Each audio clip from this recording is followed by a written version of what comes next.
এই যে দেখেন আমার এই শীতে সকল বিলাকমালি শেষ হয়ে গেছে। মানে আমার যে সামনে এই ঋণের ট্যাঙ্ক ছিল, এই জায়গা থেকে যে 30-40 জোড়া বিলাকমালি ছিল সবই কিন্তু শেষ হয়ে গেছে। তো আমার যে এই চারিকোল যে ট্যাঙ্কগুলো আছে এগুলোই প্রত্যেকটাই কিন্তু সানলাইট পড়ে, কিন্তু এটাই একটু কম পড়ে এবং এটার পানি মানে কি বলবো, অন্যান্য ট্যাঙ্কে পানির চাইতে অনেক ঠান্ডা, এজন্যই কিন্তু কোনো রোগ ছাড়াই এই মাছগুলো শীতে মারা গেছে। এগুলো হয়তো বা এত বড় ট্যাঙ্কে হিটার দেওয়া যাবে না, তো এগুলো ফাও কাজে মানে শীতে মারা গেছে। তো আমার যে সকল ট্যাঙ্ক আছে এই জায়গায় সানলাইট পড়লেও এটাই পড়ে না, এই জন্যই এই মাছগুলো মরা মূলত। তো যাদের বাইরে আউটডোরে সেটআপ আছে তারা কিন্তু অবশ্যই খেয়াল করবেন যাতে প্রত্যেকটা ট্যাঙ্কে আপনাদের 1 থেকে 2 ঘন্টা সানলাইট প্রয়োজন একটা ট্যাঙ্কের জন্য। আর অবশ্যই রাত্রেবেলা কুয়াশার জন্য কিন্তু ট্যাঙ্কগুলো ভালোভাবে ঢেকে দিতে হবে যাতে করে কুয়াশাটা এই ট্যাঙ্কে না আসতে পারে।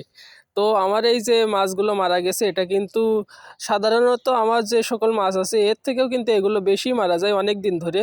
তো আমি বুঝতে পারলেও করার কিছু নাই, কারণ হচ্ছে আমার এই জায়গায় সানলাইটটা অনেক কম পড়ে এবং আমার যে মাছগুলো আছে তো সব মিলিয়ে এই জায়গায় আর জায়গা অনেক কম আছে। আর এই জায়গায় আমি কলা পাতা দিয়ে রাখছিলাম আর অল্প কিছু মাছ আছে, এগুলোও আপনাদের নেক্সট ভিডিওতে দেখানো হবে এগের আপডেট। তো আজকে এই যে এতগুলো মাছ মানে ফুল মারা গেছে শীতে। তো প্রত্যেকটা দিনই কিন্তু এইভাবে মাছ মারা যাচ্ছে। তো এগুলো থেকে সলিউশন হচ্ছে আপনারা শীতে হিটার ব্যবহার করতে পারেন, না হলে 1 থেকে 2 ঘন্টা সানলাইট প্রয়োজন, অবশ্যই একটা ট্যাঙ্কের জন্য সানলাইট প্রয়োজন হবে, না হলে আমার মতে এরকম মাছ মারা যেতে পারে।